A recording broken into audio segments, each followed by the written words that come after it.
E aí galerinha, tudo tranquilo? Aqui quem fala é Rodrigo do canal Rodrigo GSI, focado em pintura e polimento automotivo. E hoje o nosso bate-papo é sobre micropintura.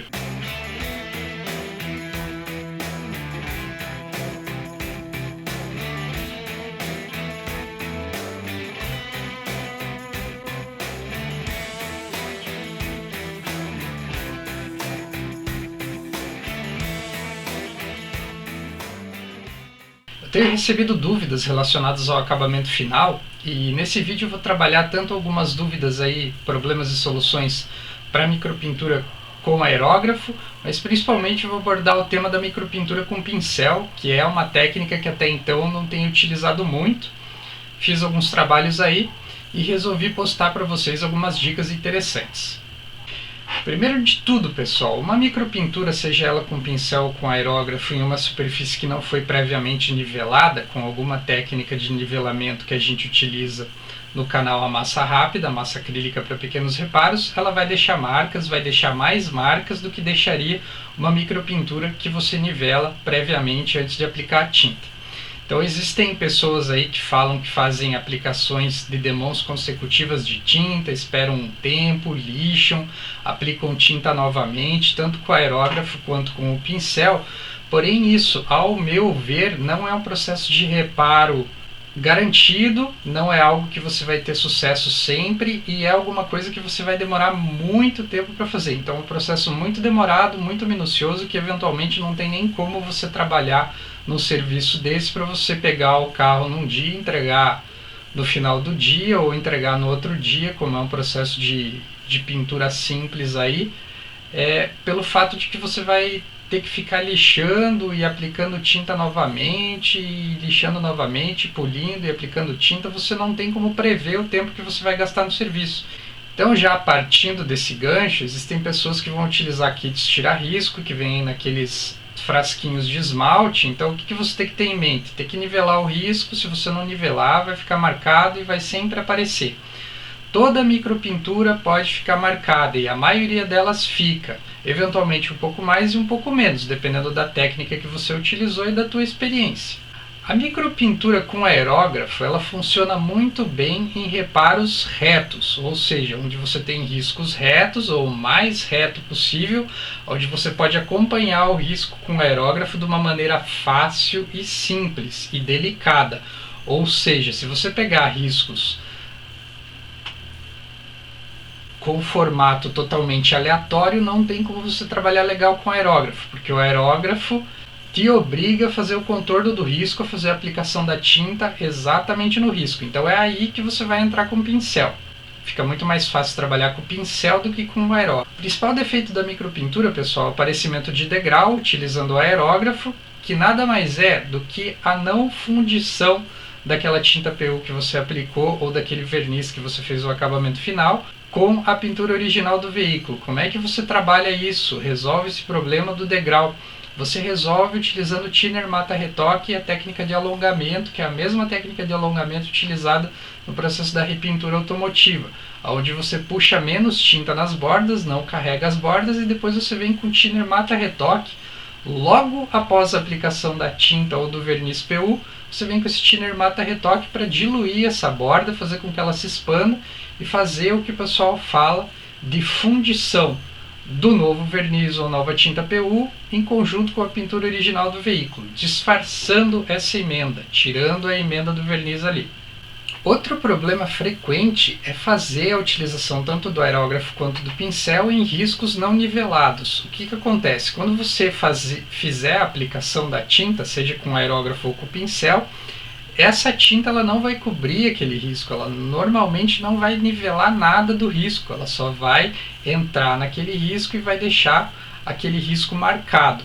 Disfarça muito bem quando você está olhando de longe, porém, conforme você vai observando aquele risco contra a luz, você vai notar que as bordas daquele risco elas ficam brilhantes, elas acabam refletindo mais luz, então o risco fica aparente ainda. Ele é disfarçado, mas ele ainda fica aparecendo. E muitas pessoas erram aí na etapa do polimento. Ela vai tentar lixar demais aquela área ali, vai queimar a pintura inteira e não vai ter o risco removido no processo da micropintura. Então aí você nem entra com polimento, normalmente nem entra com lixamento. Você já entra direto com uma massa de polir ali com algodão para fazer só a remoção daquele excesso de tinta que se depositou do overspray do aerógrafo ou qualquer outro tipo de excesso de tinta ali que tenha no pincel para fazer um acabamentozinho fino ali. Então vai ficar marcado, fica marcado mesmo, especialmente quando você olhar contra a luz. Para solucionar isso, tem que fazer o nivelamento prévio dessa área. Eu sempre utilizo a massa rápida automotiva, massa acrílica para pequenos reparos, para fazer esse nivelamento. Falando em nivelamento então, muitas pessoas utilizam lixa P1200 nessa área do risco, de uma maneira não localizada, e o que acontece? Aplicam a tinta ou com aerógrafo ou com o pincel e acham que esses riscos vão sumir na hora do polimento. Polimento manual é bem difícil de você remover marcas de lixa P1200, e até mesmo com o polimento com a máquina ou manualmente feito depois de um retoque com aerógrafo, como você tem as bordas ali que se fundiram com o verniz, você pode ter alguma área lixada com a 1200 um pouquinho maior das bordas, e você vai fazer o uso do algodão ou do polimento com a máquina ali, com a massa de polir, não vai remover os riscos P1200 e vai acabar indo removendo toda essa tinta do retoque da micropintura. Então a tinta vai sendo removida à medida que você vai polindo e os riscos de lixa vão continuar ali ainda. Então como você resolve isso? Fazendo uma preparação da superfície mais criteriosa para receber o retoque, eventualmente com uma lixa 2500 ao invés da lixa P1200, porque aí quando você fizer o polimento dessas áreas, vai ser bem fácil de você remover os riscos fora da área do retoque. Na utilização do pincel, pessoal, utilizar a tinta PU um pouquinho mais grossa para você conseguir trabalhar com ela de uma maneira mais uniforme no risco que você está reparando. Eventualmente, se você diluir muito, ele vai até escorrer nessa área. Então, se escorreu, vai ser um pouquinho difícil de você trabalhar depois. Se você tiver qualquer problema durante a aplicação da tinta e precisar remover a tinta, utilização de um pano com desengraxante já vai remover essa tinta, remover esse verniz no momento do reparo. Porém, isso tem que ser feito imediatamente para que ela não seque pelo menos um pouquinho ali e seja bem fácil de você remover essa tinta no momento do reparo. Então deu algum transtorno, deu algum problema, imediatamente já pega um pano embebido na solução desoliante, no desengraxante, e retira toda essa tinta da área que você está aplicando. Então aqui, pessoal, meus 3 pincéis básicos para fazer o processo da micropintura. Quanto mais pincéis você tiver, maior for a variedade, obviamente que pequenininhos, com a cabeça bem pequena, melhor vai ser o acabamento final do seu trabalho, porque você vai conseguir praticar mais e identificar melhor qual pincel se adequa a cada tipo de risco que você está trabalhando. Bom, eu tenho basicamente aqui 2 tipos, um com cerdas bem macias aqui, bem fininho,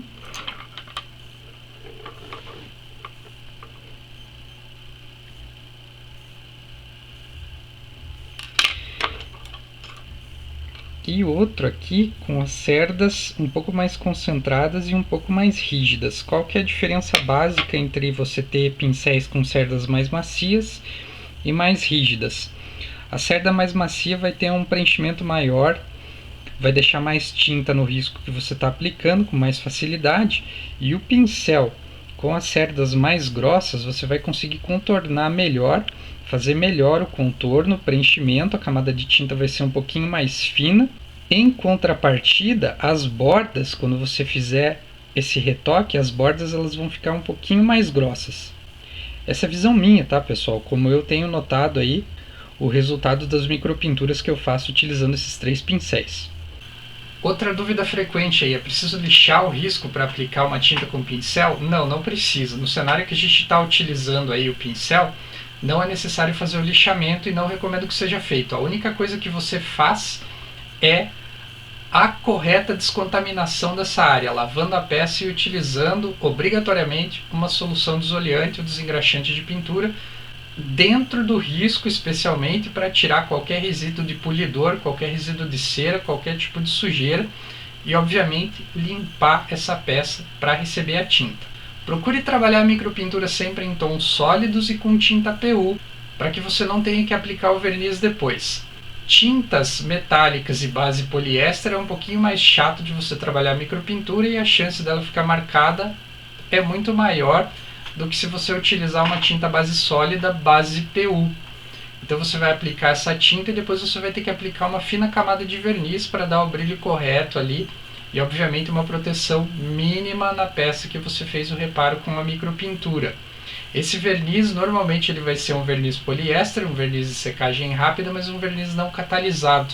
Então tome muito cuidado com esse verniz, principalmente na hora que você estiver polindo. A chance dele sair rapidamente quando você lixar é muito grande. E obviamente que se acontecer isso você tem que reaplicar o verniz na peça. Porém, para pequenos reparos, se você não fizer o lixamento depois, vai ser possível disfarçar esses riscos aí utilizando a técnica da tinta poliéster e logo depois o verniz. O tempo entre demãos, pessoal, normalmente você vai aplicar a tinta localizadamente e não vai dar demãos. Eu não dou demão de tinta utilizando pincel, então eu aplico a tinta, aplico o verniz ou aplico diretamente a tinta PU e já não dou demão, eu não refaço essa aplicação da tinta. Se você precisar refazer, é interessante que você espere uns 15, 20 minutos para fazer essa demão. Espere mais tempo do que se utilizar o aerógrafo e uma pistola de pintura.